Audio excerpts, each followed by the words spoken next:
are from the great sunshine coast of Clacton-on-Sea to Mr. Richard Nickless. Hello, my man. Hi Nigel, how are you? Yeah, good, good, good. Wow, it's been a while. Tell me. And what we're going to do. I mean, we have spoken in between times, but uh, it's to do with you that actually got me into the drag racing scene and everything else. Amazing, thank you. My pleasure. As we've often said, people get lucky. Sometimes you think I wouldn't have been able to do that if I hadn't been lucky. But if you hadn't been good, you wouldn't have been lucky either. So, you're only there because you deserve it. Ah, right, okay. So nice, you're starting at 6, Nitro AM. Yeah, Wow, yeah. Steve Young used to take over, and then he both used to do the yeah. commentary and all that back in the day, eh? Well, yeah. I mean, everybody sort of remembers, I suppose, how they started, don't they? And for me, it was John Price who made me go up there into the commentary booth. Yeah, I was taking pictures on the start line and shooting my mouth off like you do when you're a journalist, yeah, and uh, and away I went, and everything that followed just followed on from that. yeah. But I mean, historically, we were there for the first ever Buzz Jam, all of us, yeah, you, Steve, me, and it's now 30 odd years later. It's crazy. Cannonball.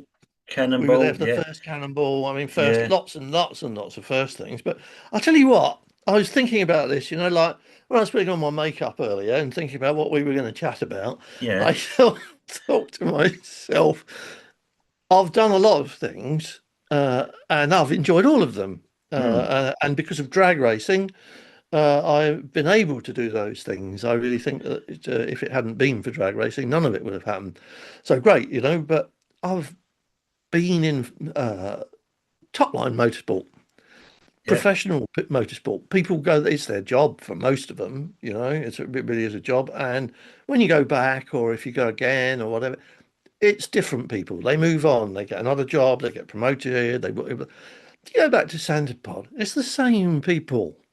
I mean, I'm not yeah, saying it's not a professional motorsport because it has to be, but people are there because they love drag racing, yeah, not because it's their job or their hobby. They're there.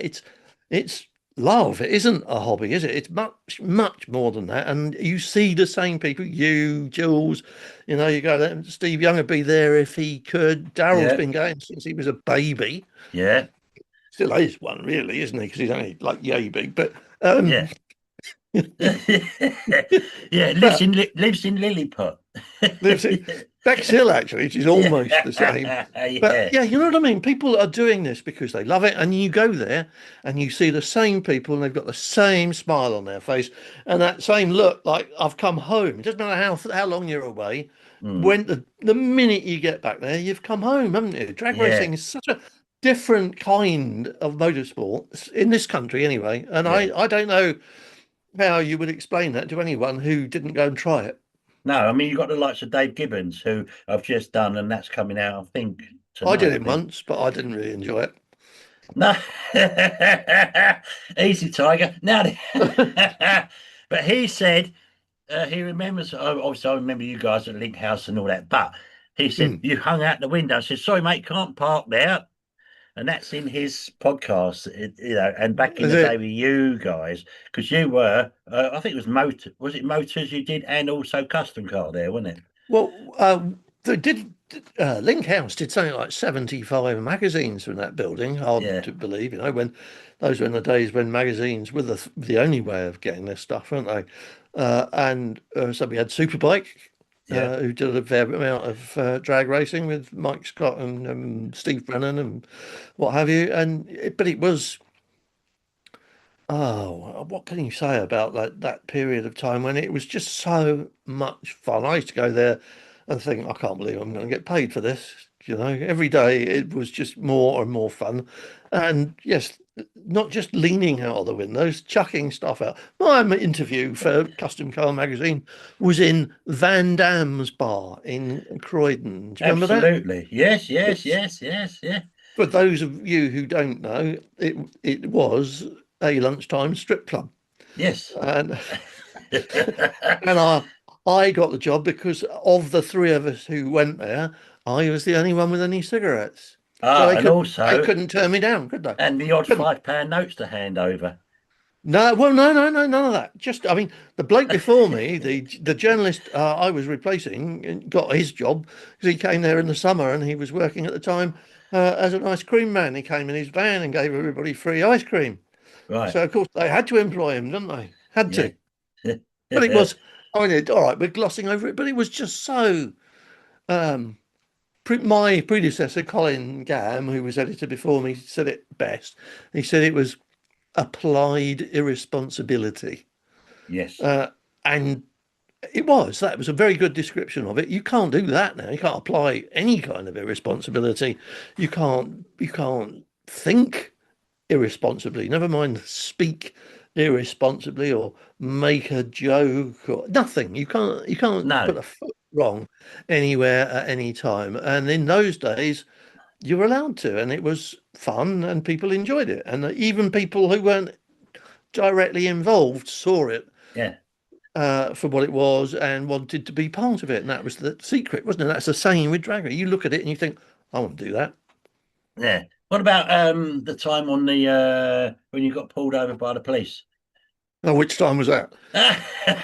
When you was holding the traffic up and then burning off and so on. Oh, we got. I mean, we used to do the Chelsea cruise, which that's happening again, isn't it? Or Yeah, it did sort happen of. again. Yeah, yeah. But and it was one of the. It was a spontaneous event once a month, and the police were looking for someone who organised it, so that they could prosecute them and get it stopped. But nobody organised it, and they used to stop everybody all the time doing that. And most of the time, everybody's cars were immaculate and perfect.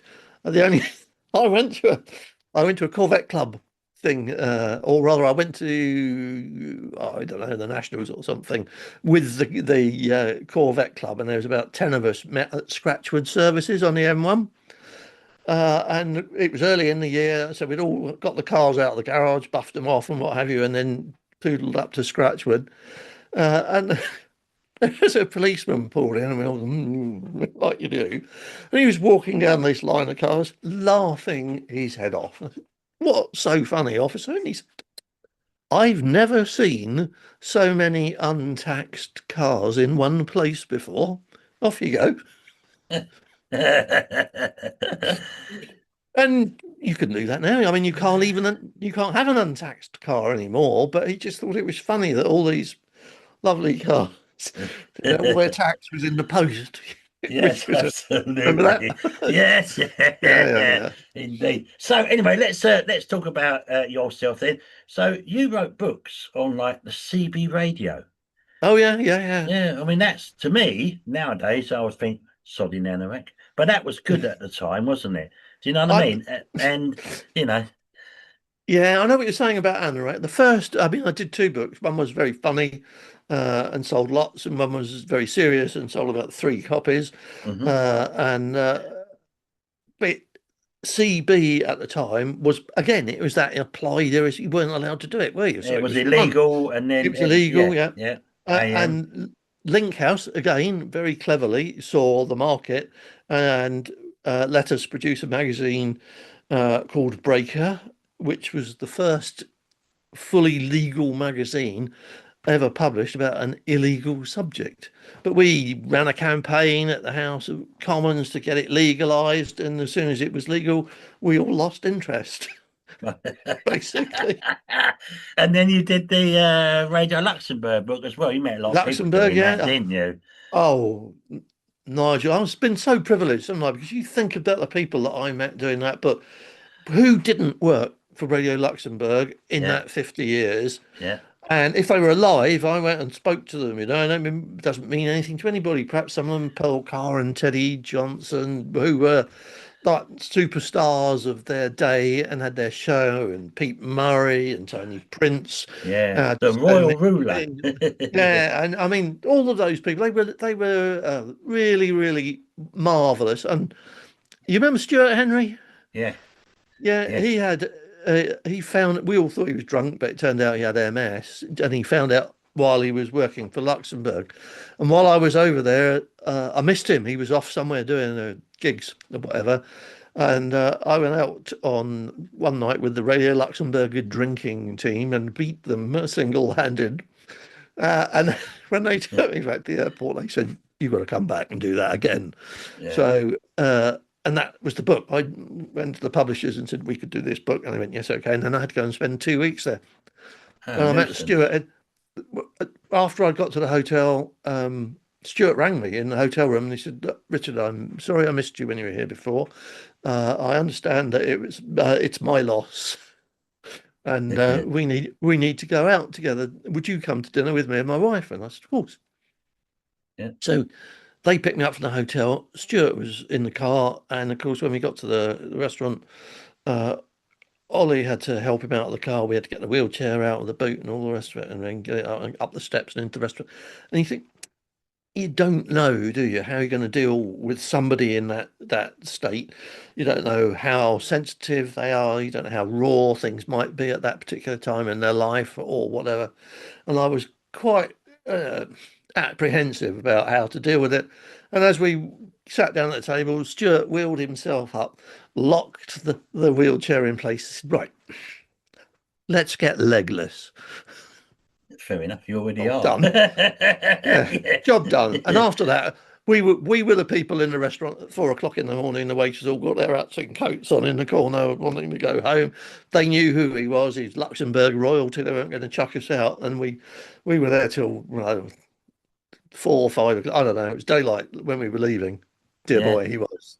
Dear Yeah. boy. Yeah. Good times, isn't it? So then after your drag racing, just quickly on the drag racing side, what Mm. was your favourite classes back in the day? Oh, wow. Do you know, um, Top Fuels is the one that everybody sort of gravitates towards, and you can quite see why, especially if you've had a big cuddle with Liv Burstad after she's Yes, just come out of absolutely. the car. After she's passed out. Yeah. Yeah, but for me, the thing that guaranteed bring me to the start line, funny cars. Yes, definitely. Yeah. Don't know Always why, was. Yeah. but yeah, possibly because they're so dreadfully violent in that Yeah. short wheelbase. Yeah. And the top fuels always seemed a little bit more manageable, perhaps. But yeah, Yeah. if there's funny car running, I'm there. Definitely. And there were some good times with all of those. So, Mm. they were all good times. So yeah, I thought I'd ask. I mean, I remember the days when, he's still out there, he's still doing his stuff. I'm going to catch up with him and Scott very soon. But Jeff Hauser, when he had his Sierra and he had the big blonde hair and he used to walk around like a right star, didn't he, Jeff? And, He was a star, wasn't he? yeah, I yeah. mean, you see, it's ever so easy to talk about headline classes like and say, "Oh yeah, I like Top Fuel and Funny Car and all the rest of it," but that's the thing about the pod. You go there, the pits are full of people that aren't in Top Fuel. They're not in anything that's that expensive and fast and spectacular, but they're racers, and the racing they do is extraordinarily competitive, and sometimes it is very spectacular. Yeah. Unfortunately for them, but there's usually just a little bit of a kerfuffle at mid-track. But those are the people. They're the people that make you go back there, aren't they? It's Mm, all very well saying, "Oh, I want to go and see Sammy Miller in the rocket car," or "I want to go and see I don't know, whoever coming over from the States, but mm, really what you want to see is all the Russ Carpenters and the yeah. Oxford Builders, all those smaller cars where some of those cars Alan works of Bates art and all as them well. guys. Well, Yeah, yeah, yeah, I mean, I loved Owl's Gasser, but then everybody loves Owl's Gasser, don't they? But yeah. you go look at those, some of them, they look like they've been built by a jeweler. Not, Yeah. don't know. Oh, And you think, how what on you earth mean? did you do that? What you mean, John Steve Everett? Young is another one. I mean, he's a bit of a pain in the butt sometimes, Steve, isn't he? But Yeah, then yeah. that's been in the Air Force, thinks he Yeah, knows everything, absolutely. and Yeah, all the time in the Air Force. yeah. He's not going to hear this, is he? Anyway, but Steve's cars were just immaculate. He let me have a go in one of them once, which shows how stupid he is. But it's those people are still doing it. They're still Yeah. dedicated in a way that I still don't think you see it anywhere else. No, No. So you went, it sort of moved on quite a bit. Then you went into obviously doing telly. Then you was doing Formula One. That must have been exciting for you. It was quite extraordinary. I mean, we were very lucky, again, privileged to be the official Ferrari film crew at Maranello the day Michael Schumacher met the press as a Ferrari driver for the first time. And I said to my business partner, then, you know, what we do, it doesn't get any better than this. There's nowhere to go. We've arrived at the top now, and from now on, nothing can beat this. And to an extent, that was quite right. Uh, but you do also meet people that you're not in a big hurry to see again. Michael was such a gent. I mean, we thought he was the Red Baron, and we were ready to dislike him intensely. But what a gentleman! I would say out of all the people in the Formula One pit lane, there were like four, maybe five people who you'd say, I'd love to go for a drink with him because he'll be nice and Yeah. interesting. Hmm. But most of them, you wouldn't don't want them in your house, really. I mean, No. that's possibly the competitive nature of the sport business that they're in, but some of them are just excellent, lovely people. But you can unfortunately name them on the fingers of one hand. Yeah, definitely. So you also did the GT Isle of Man. You did that for BBC, wasn't it, at the time? Oh yeah, we did with the TTs. The TT is like another thing that's a bit like drag racing because you've got to love that to be there. There's no, I mean, you cannot, as a racer, go to that event if you are in any minute doubt about whether this is for you. But it's not only that you've got to love it because it rains. It rains worth, believe it or not, on the Isle of Man, it rains more than it does at Santapod. Now, who'd have thought that, eh? But it does. Hey? It's true. But so they have to dance around the weather. Especially fog really is these days is a big issue because everything depends on helicopters now, medical helicopters especially, uh, uh, and they have to sort of work their way around it. But everybody, again, you go there, it's the same people. They've been doing it for 30 years. They're still Yep. doing it. The Orange Army, you can go to practically any corner on the TT course. People on that corner have been on that corner since the war. So, Wow. you know, Wow. but it's out, it's just it's a Yeah. calling, isn't it? Yeah, and Again, you and the other one you done was the RSC. You used to do that as well, didn't you? RSC rallies the a little bit, rallies wasn't it? rallying's very cold and dark, I always thought, especially in this country. But it is during the last days of the mad four-wheel drive cars, the Imprezas and the Mitsubishis. It was just extraordinary to watch people who could be that far away from the edge of the road while going sideways and do it every time they came past you. So skill levels very high, dedication very high, excitement level very high, food, drink, recreation, and entertainment almost zilch. In the forests, there's not a Yeah, lot yeah, happening. But first time I ever went to Northern Ireland was on the Ulster Rally around the British Rally Championship, and it was. I mean, the Good Friday Agreement had come and gone, and it was supposedly a lovely place, but there was still it was still a place I remembered from the news broadcasts of 10, 20 years ago, and yeah. it was a place that you think so recently troubled. And it was just amazingly friendly and welcoming. Walked into a pub and said, we're doing the rally, couldn't buy a drink all night. Any pub, anywhere in Northern Ireland, we're on the rally, Dennis, can't buy a drink. Can't buy a drink. Fantastic. They Yeah, just, and it's still go now to the northwest and it's the same thing. The welcome in Northern Ireland is quite extraordinary. And although the Northwest's still running, the one they're not doing anymore, the Ulster, was a road circuit that every racer loved. It's probably the best, well, it's definitely the best road circuit anywhere in the world. yeah. And it could be one of the best racetracks anywhere in the world. It's just fabulous. Trouble is, it's got all these trees and houses around it, so it's a bit Absolutely. tricky. Yeah. So yeah, I mean it's incredible to catch up with you, mate, because there is so much we could talk about. Some of it gets us in trouble, I've Best no not doubt. really. Yeah, absolutely. But but I mean, it's just the memories and everything else, and like you say, I mean, I went to the SPRC dinner and dance at the weekend, and even there, people come up to me saying, "Nice, can we do a podcast? Can we do a podcast?" And that was really nice because I wasn't expecting them people to want to do it.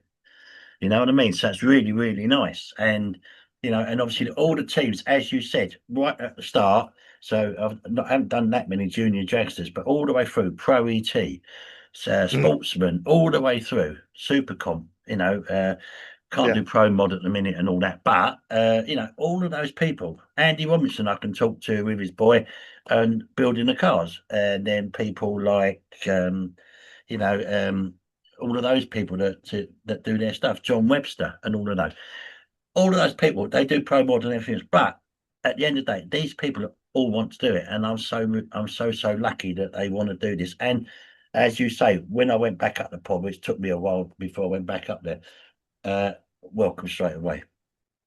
Yeah, fabulous. Mm, Absolutely terrific.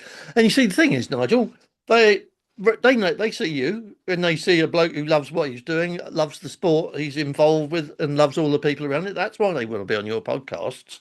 yeah, That's what, and look at it. I mean, when we started, the the pod was quite a primitive place in lots and lots of ways. Trev's calf. It, well, I wasn't, yeah, but I mean, there were lots of primitive things about the pod, and that included, I think, the commentary and audio setup. I mean, because all of this electronic stuff that we have now and take for granted that we're both using to do this didn't exist. No, So you had to do it. You needed somebody ferociously clever like Julian who understands ohms and watts and all kinds of incredibly clever stuff to make it happen. And nobody ever saw Jules, did they? I mean, he was just no, usually no. under a table somewhere holding some wires together or Yeah, soldering them or he'd together. lean over our shoulders. He'd just say, Yeah, let him do it, let him do it. but all of that had to be cobbled together and kept going. Yeah. And it's still being not cobbled together because it's all it's easy now. It's easy peasy, and it could have just died away into another um another podcast, another this I'm an influencer in drag race, another something, but it hasn't, has it? Because what are you doing is taking the love from Santapod and putting it online, and everybody sees that, and that's the thing that makes it all work, isn't it? Yeah, It's people who care. mm, and people say, the ones that watch it, like the lay people, if you like, they sort of say it's nice to see the person that you're chatting to not with a helmet. So, they see the person in the helmet or in the Do you pits. But recognise them without their overalls, though? I mean, a yeah, number of times I walk past people and think, I should know you, shouldn't I? But yeah, I'm yeah, not dressed like that. I haven't got a chance. yeah, yeah, But yeah, yes, yeah. yes, it is nice. But I think it's more than that, Nigel. Because how long have you been doing this? A year, No, no, no, not the podcasts. 1984. Yeah, Yeah, yeah. Well, that's not an accident, is it? And it's not for money. no, Certainly, certainly not for money in drag racing, is it? But no, that's why. There's yeah, much yeah, more than just asking people to take their helmet off and appear on camera. It's more than yeah, that. yeah. I know, and also, like back in the day when Richard, you used to say to me, "I'll send you a kite in a week." you know, yeah, back in the day. But it's great. It's everything is just nice, and these people, as you say, are still out there. There's a lot of new people coming through now, but some of them Mm, are related to people that we knew at the time. absolutely. Yeah, young Yeah, Mr. Hauser, yeah, yeah, young Mr. exactly. Gibbons. Yes, yeah, yeah, all of them. I keep seeing their names, like because I'm on Facebook. Sometimes I see the name and think he can't still be doing that, and it isn't. It's a junior. Yeah, absolutely. And there's so many of them out there now. Mm, And let's just hope that this season rolls on nicely now, and Manston's happening now, and obviously Melbourne's happening now, in a better format, and the whole lot is all coming together nicely, and different stuff Mm. going on, and a lot of vintage stuff coming back out as well, which is quite nice. Yes, yes, yes, yes. All we need now, really, is a summer like last year. Yeah, absolutely. Yeah, yeah. It's worse than cricket, isn't it? Oh yeah. And In that I respect, go and watch Essex. I know I'm a Surrey boy, but I go and watch Essex quite a bit. The you T20s and turncoat. oh, absolutely. Well, I can't go to the Oval. It's too far for me to go these days, don't you know? Yeah, yeah, yeah. But I go and watch Essex T20. It's mad. It's mad. It's nuts. You know. Funnily enough, I went to a T20 this year, last year for the first time ever. And I used to go and watch cricket with my dad when I was little and have a cucumber sandwich. But it's all very different now, isn't it? Yeah, it is. It's good. It's all good stuff in it. Mm. So are you coming up to Centrepod at I some keep point? saying I'm going to come up, but I keep trying to arrange it and be there on days when people I definitely know are going to be there, because I think we all make like one or two trips a year now for different reasons. And it'd be just nice to be there on the same day as you and John Price and Steve Young, and just say hello. Yeah. Because, Dragstouch is probably one of the more likely ones. yeah, yeah. So everybody said, I think I can't remember what it clashed. I still do the TT Yeah. for, uh, so that first couple of weeks in June is a closed page on my diary, and it always clashes with other things that I'd like to do. But I'm hey sure ho. there'll be other meetings there that, Yeah, yeah. I mean, there's a lot more nostalgia drags and all that coming through now, and there's a Mm. lot more stuff going on now. So yeah, but normally John is normally at the main event and the Euro finals, and sometimes like Dragstouch. Steve Young hopefully will come up for If Dragstouch Jackie lets him. if Jackie lets him. Back in the day, that man. Oh yes, oh yes. He used to love his Jack Daniels. Used to. Still does. Yeah, yeah, yeah. Yeah, oh bless him. Yeah, no, it's all cool and it's all good. Yeah. So I don't know what else. Amazing. Obviously, I think you've been watching some of the podcasts anyway. But I have, yeah. yeah, yeah. So stay in touch, my man. We'll touch base very soon. Just amazing. I just want to thank a couple of people. Dave, who does all my editing, you know what that's like for me because I ain't got a clue. So yeah, I'm just a voice, and for his camera and editing work, top work. Obviously, thanks to me, Lisa, because without that, thanks to you, Richard, for what you did to me all them many years ago. Yeah. And then obviously to our sponsors so far this season too. Jeff Stillwell, that's Red Line Synthetic Oils. Alan and Lee Bates for sponsoring us for that's with the Raptor for Dragstalgia. Flexi Waste with Steve Ashdown, of course, the Undertaker team. They're sponsoring the main event for us. And obviously, we're still looking for other people to come along and sponsor an event for us to go to these events. So, yes, thank you. And I think we may have Venom on board as well very soon. But yes, fingers crossed. Fingers crossed for that, yeah. Yeah, yeah. So it all helps, doesn't it? Yeah. Yeah. So yeah, all good. Now carry on the good work. And you Is it carry on still? again. Yeah, thank you. Is it still raining there now? Yes, it is. It is still racing Oh, weather outside, I'm afraid. oh. So what are you going to do then? Are you going to go for a liquid lunch or not? It's past lunchtime now, isn't it? So it is Friday afternoon though, and I do like to stroll to my local for a sit down and a chat with like-minded gentlemen of a certain age. Yeah, in your own bar stool. Yeah, yeah, yeah. Back in the day. Yeah, that's cool. Richard, you're an absolute legend. Don't go away. Obviously, we'll stop the recording. But thank you so, so much. It's been Been a amazing. pleasure, Nigel. It's just Yeah, flown by, hasn't it? yeah, I as thought it was indeed. 5 minutes. Yeah, so I'll be back in a moment. But yeah, just stay there. Thank you very much indeed. Richard Nickless, what a star. Thank you.